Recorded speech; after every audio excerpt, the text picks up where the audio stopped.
Before the sun rises over the towering glass walls of Whitmore Industries, Rosa begins another day polishing a world that will never be hers. Her 6-year-old son, Mateo, clings to a tattered storybook in a quiet corner, the only place he's allowed to exist. But one morning, when Rosa brings him because she has no other choice, whispers turn to ridicule. Cruel laughter fills the air as the boy's presence becomes a spectacle. Rosa stays silent for the sake of her job, but Mateo's young heart remembers every word like carved stone. The sun had barely climbed over the skyline when Rosa Alvarez pushed open the heavy glass doors of Whitmore Industries. The lobby's marble floors gleamed under chandeliers worth more than her yearly wage. She paused for a moment, tightening the worn strap of her cleaning bag over her shoulder, then glanced down at the small boy clutching her hand. "Stay close." "Mateo," she whispered. Her son nodded, his other hand gripping a faded storybook whose corners had been loved to fray.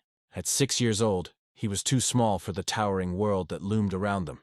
And yet, he carried himself with a quiet dignity that reminded Rosa of the man he might one day become. They moved through the corridors silently. Rosa set to work scrubbing the floors, polishing glass walls, and dusting the mahogany tables in rooms where she would never be invited to sit. Mateo found a quiet corner by the supply closet, curling up on the cold tile with his book. It had been a desperate choice. The daycare had raised its fees again, and Rosa's meager wages couldn't stretch any further. Leaving Mateo alone at home wasn't an option, so today he came with her. At first, no one seemed to notice the boy, but as the office came alive with the clatter of heels and chatter of suits, eyes began to turn. "Is that a child?" someone whispered near the elevators. "Whose kid is that?" another asked, glancing at Mateo as if he were an intruder. The whispers sharpened into sneers. "Look at his clothes," a woman in a pencil skirt said loudly. "Did he crawl out of a thrift store?" "He shouldn't be here," a man muttered. "This isn't a playground." Rosa's cheeks burned. She kept her head down, scrubbing harder, as if she could erase their cruelty from the floor. Mateo shifted in his corner, trying to disappear behind his book, but the sting of every word sank deep into his chest. When Rosa reached for her cleaning cart, Mateo rose and handed her a cloth that had fallen. "Gracias, mamá," he said softly. The sound of his voice, gentle, respectful, only seemed to fuel their disdain. "How adorable," someone mocked. "The maid brings her little helper." Rosa forced herself to smile at Mateo. "Thank you, mi amor," she whispered. Inside, her heart cracked a little more. She finished her shift without a word, every second stretched by humiliation.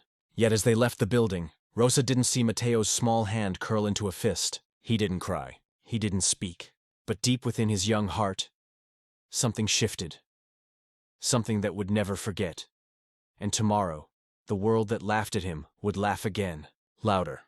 The morning of the investor visit felt different. Even the air inside Whitmore Industries seemed sharper, colder, filled with the tension of people desperate to impress. Rosa moved quietly from one corner of the boardroom to another, polishing the long glass table until it shone like still water. She avoided eye contact with the executives bustling about, her presence barely acknowledged beyond the occasional.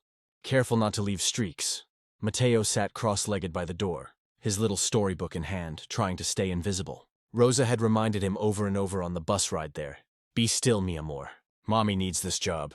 And he nodded, solemn and obedient. But then, as Rosa bent to pick up a stray coffee cup someone had left on the floor, the cloth she was using slipped from her hand and fluttered a few feet away. Before she could reach for it, Mateo sprang up, eager to help. He darted forward, picked up the cloth, and walked toward her, his small sneakers squeaking softly against the polished floor. That sound was all it took. Victoria Hale, the operations manager with sharp heels and sharper eyes, turned. Her gaze landed on Mateo like a spotlight. "What is this?" she demanded, voice slicing through the chatter. The room fell silent. Rosa froze, the cloth still dangling from Mateo's tiny fingers.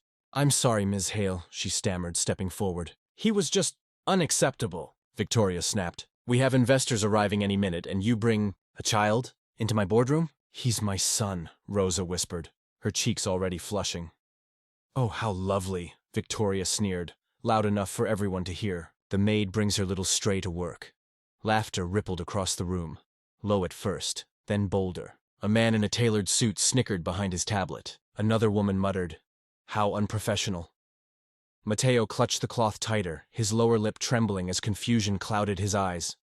"Out," Victoria said coldly. "Now, take your situation and leave before the investors walk in. Rosa's throat tightened. Please, Miss Hale, I need out! The word cracked like a whip. Rosa gathered her things with shaking hands, scooping Mateo into her arms as the laughter followed her out the door. She didn't look back. If she did, she might shatter entirely. That night in their tiny apartment, Mateo sat beside his mother as she wept silently over an unpaid bill. He didn't speak, but his heart ached with a feeling he didn't have a name for. A mixture of shame, anger, and something fiercer still. He looked at his mother's tear-streaked face and made a silent promise. One day, no one would ever laugh at them again, and when that day came, they'd remember every cruel word they'd spoken. Time did not dull the memory. It forged it into steel. The laughter that had echoed through Whitmore's boardroom lived on in Mateo's mind like a scar that refused to fade. It was there when he walked miles to the public library after school. There when he studied under flickering streetlights because the electricity had been cut off again. Every insult thrown at his mother replayed like fuel, driving him forward. By 12, he was reading college-level books. By 16, he was winning national scholarships. Rosa watched from the doorway each night as her son's pencil danced over pages until dawn, her tired eyes glistening with pride. One day, Mama, he would whisper, we'll never be small again. And he meant it. Mateo earned a scholarship to one of the most prestigious business schools in the country. It's a place where sons of CEOs drove luxury cars and shook hands with senators. He arrived with a second-hand laptop and one suit that Rosa had saved for months to buy. The whispers followed him there too, about his accent, his background, the maid's son, who didn't belong. But unlike the boy who had once clutched a cleaning cloth in silence, this Mateo didn't flinch. He turned every sneer into motivation. Years later, he graduated at the top of his class, his name spoken with respect by professors and recruiters alike. And when the offers came pouring in, he chose one not for its prestige but for its potential. An aggressive investment firm known for acquiring struggling companies and rebuilding them from the ground up. Meanwhile, Whitmore Industries was no longer the untouchable empire it once was. Poor decisions and mismanagement had driven it into slow decline. Profits fell. Layoffs mounted. Rumors of a sale swirled, and then quietly, it happened. A deal was struck. A powerful investment group stepped in to acquire a controlling stake. A group whose newest partner had a past with this place, even if the company didn't yet know it. The day Mateo returned to Whitmore, he wore a tailored navy suit and a calm, unreadable expression. Employees bustled past him without a second glance, too consumed by gossip about new leadership. No one recognized the young man with steady eyes and quiet confidence. But he recognized everything. The polished floors his mother once scrubbed, the scent of the boardroom where laughter had broken her heart.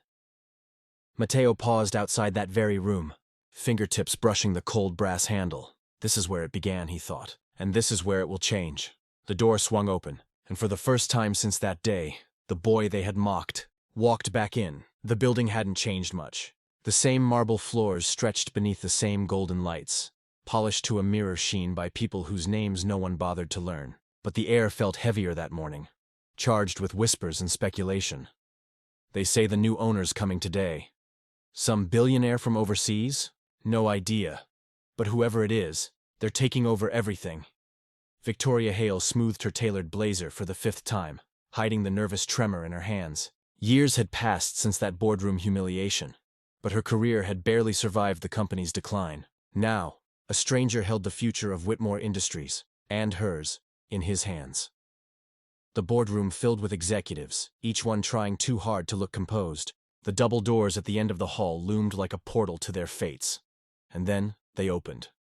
A man stepped through, tall, poised, his charcoal suit cut to perfection. His presence was calm, commanding. For a moment, no one breathed. It was him, Mateo Alvarez, the boy with the worn-out storybook, the stray they had laughed at, the son of the maid they had mocked. But he wasn't that boy anymore. His gaze was steady now, his silence powerful, and every step he took echoed with the weight of a promise he'd made long ago. "Good morning," Mateo said, his voice smooth and deliberate. "I'm Mateo Alvarez, the new majority owner of Whitmore Industries."